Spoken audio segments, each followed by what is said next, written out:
Bonjour, chacun, chacune. Ça fait un bout de temps qu'on s'est vus. On a pris une pause pour des raisons personnelles. Alors, on se retrouve aujourd'hui avec un évangile. Un évangile tiré de Saint Luc, chapitre 11, des versets 14 à 23. Une lampe sur mes pas, ta parole, une lumière sur ma route. Évangile de Jésus-Christ selon Saint Luc. En ce temps-là, Jésus expulsait un démon qui rendait un homme muet. Lorsque le démon fut sorti, le muet se mit à parler, et les foules furent dans l'admiration. Mais certains d'entre eux dirent, « C'est par Belzéboul, qui est le chef des démons, qu'il expulse les démons. » D'autres, pour le mettre à l'épreuve, cherchaient à obtenir de lui un signe venant du ciel. Jésus, connaissant leurs pensées, leur dit, « Tout royaume divisé contre lui-même devient désert. Ses maisons s'écroulent les unes sur les autres.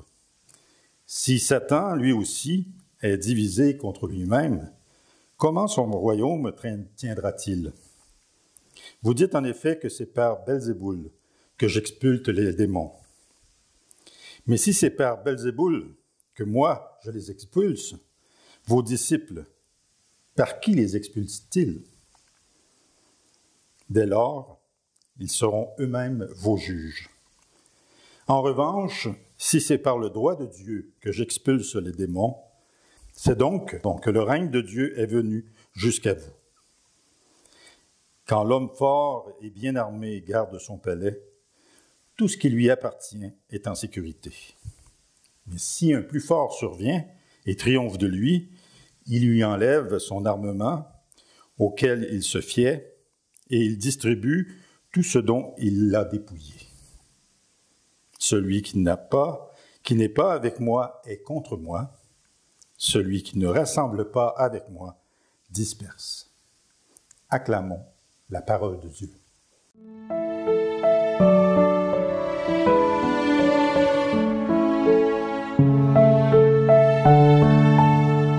Celui qui n'est pas avec moi est contre moi. Celui qui ne rassemble pas avec moi disperse.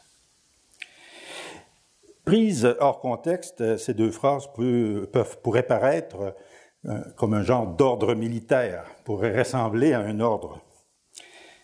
Mais prises dans le contexte de l'Évangile de ce jour, on pourrait l'entendre aussi comme un crois ou meurt, un ultimatum que Jésus donne à ceux et celles qui l'écoutent.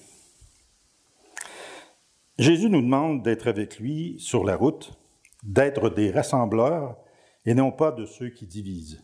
C'est ce qu'il nous dit dans la dernière phrase. Et c'est encore plus vrai dans nos communautés actuelles.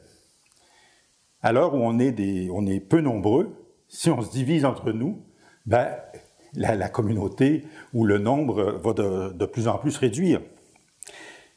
Et on a l'attitude parfois de prononcer des mots, prononcer des paroles qui divisent.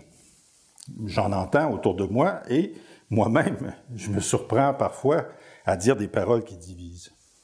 Des paroles comme « nos églises sont vides »,« ça n'intéresse plus personne ». Il y a juste des têtes blanches. L'Église meurt à petit feu. Puis toutes ces curés noirs là, qui arrivent d'un peu partout, je comprends rien quand ils parlent, j'aime mieux rester chez nous. Nos jeunes qui ne veulent pas suivre la religion, qu'est-ce qu'ils vont devenir? Et une phrase que moi j'ai entendue à certaines reprises, « Je veux des funérailles à l'église pour ma mère, mais je veux surtout pas que ce soit un curé noir qui la fasse. » Et la liste pourrait s'allonger. Donc toutes ces phrases ou toutes ces paroles-là prononcées sont, comme le dit le texte de l'Évangile, sont des mots qui divisent la communauté entre elles et qui divisent la communauté du reste du monde. Ces mots qui divisent nous éloignent de l'autre et du même coup nous éloignent de Dieu. Juste un petit rappel, Jésus nous a promis que 2 ou 3 rassemblés en son nom, je suis au milieu de vous.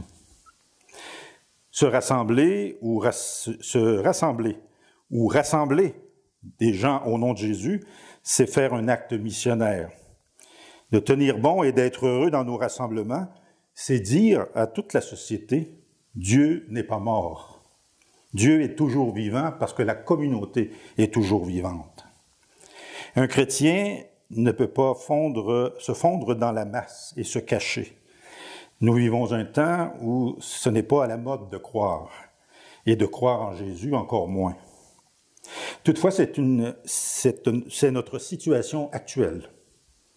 Si en plus nous ne sommes pas rassembleurs, si en plus on pose des gestes et on pose des paroles qui ne font pas le rassemblement entre nous qui sommes aux célébrations, entre nous qui sommes chrétiens, nous creusons tranquillement notre propre tombe.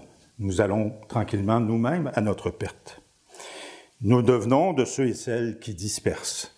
Nous devenons de ceux et celles qui ne favorisent pas la présence de Jésus et de Dieu dans notre monde.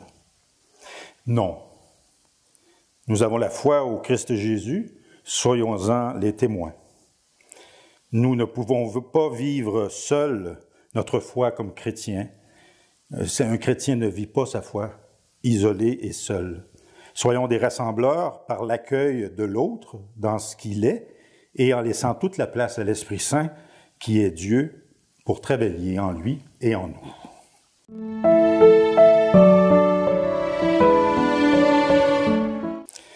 Alors c'est sur ces quelques mots que, comme diacre de l'Église, je vais demander au Seigneur d'apporter sur vous sa bénédiction.